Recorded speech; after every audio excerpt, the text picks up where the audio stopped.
పశ్చిమ బెంగాల్ రాజకీయాల్ని కుదిపేసిన ఉపాధ్యాయ నియామక కుంభకోణం గురించి ఇప్పుడు సుప్రీంకోర్టు కీలక వ్యాఖ్యలు చేసింది.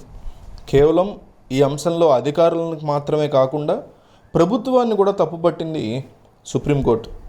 ఈ కేసులో రాష్ట్ర ప్రభుత్వ అధికారుల పాత్ర మీద దర్యాప్తు చేయాలంటూ కలకత్తా హైకోర్టు ఇచ్చిన ఆదేశాల మీద సుప్రీంకోర్టు స్టే విధించింది.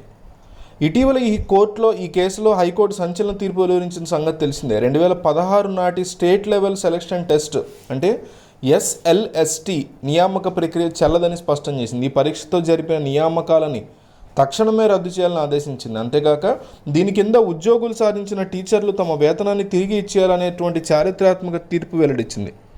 అప్పటి వ్యవహారం మీద సమగ్ర దర్యాప్తు జరిపి 3 నెలల్లో నివేదిక సమర్పించాలని CBI కూడా ఆదేశాలు ఇచ్చింది. దీని మీద మమతా బెనర్జీ ప్రభుత్వం సుప్రీంకోర్టును ఆశ్రయించింది.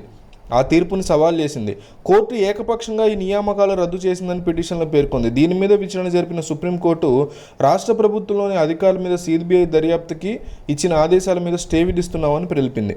ప్రభుత్వ ప్రాయోజిత ఎయిడెడ్ పాఠశాలల్లో 9 నుంచి 10వ తరగతులకి ఉపాధ్యాయులతో పాటు group C, group D staff సిబ్బంది నియామకాల కోసం 2016లో బెంగాల్ సర్కార్ రాష్ట్ర స్థాయి సెలక్షన్ పరీక్ష నిర్వహించింది. 24,650 ఖాళీల భర్తీ కోసం చేపట్టిన ఈ రిక్రూట్మెంట్ పరీక్షకి 23 లక్షల మందికి పైగా హాజరయ్యారు. అనంతరం ఇందులో ఎంపిక ప్రక్రియ చేపట్టి 25,750 మందికి అపాయింట్మెంట్ లెటర్లు అందజేశారు. ఈ నియామక ప్రక్రియలో అవకతవకలు జరిగాయి అనేటువంటి ఆరోపణలు వచ్చాయి. దీని మీద దర్యాప్తు చేపట్టాలని న్యాయస్థానంలో పిటిషన్లు కూడా దాఖలయ్యాయి. అయితే దీని మీద ఎప్పటికప్పుడు వ్యవహారం నడుస్తూనే ఉంది. రీసెంట్గా ఈ తీర్పుని అత్యున్నత న్యాయస్థానం తాత్కాలికంగా నిలిపేసింది. ఈ వ్యవహారం మీద CBI దర్యాప్తును కొనసాగించవచ్చని తెలిపింది. అయితే అభ్యర్థులు లేదా అధికారుల మీద ఎలాంటి చర్యలు తీసుకోవద్దని సూచించింది. బెంగాల్లో 25,743 మంది టీచర్లు, నాన్ టీచింగ్ సిబ్బంది నియామకాలకు సంబంధించిన చోటు చేసుకున్న కుంభకోణంలో కలకత్తా హైకోర్టు ఏప్రిల్ 22 ఇచ్చినటువంటి సంచలన తీర్పుని మనం గమనిస్తూనే ఉన్నాం.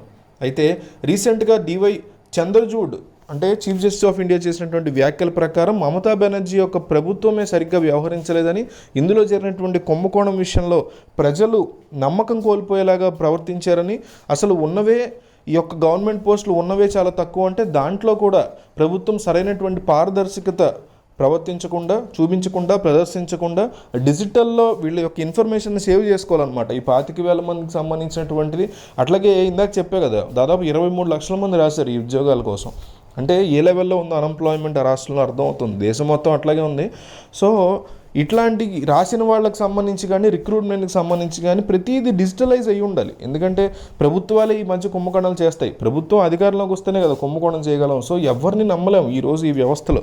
కాబట్టి కంపల్సరీ ప్రతిదీ డిజిటలైజ్ చేసుకుంటేనే రేపొద్దున కోర్టులు కానీ ప్రజలు కానీ చెక్ చేసుకోవడానికి అవకాశం ఉంటుంది.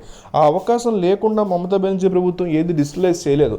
దాంతో కోర్టు మండిపడింది. చీఫ్ జస్టిస్ ఆఫ్ ఇండియా చాలా గట్టి వార్నింగే ఇచ్చారు.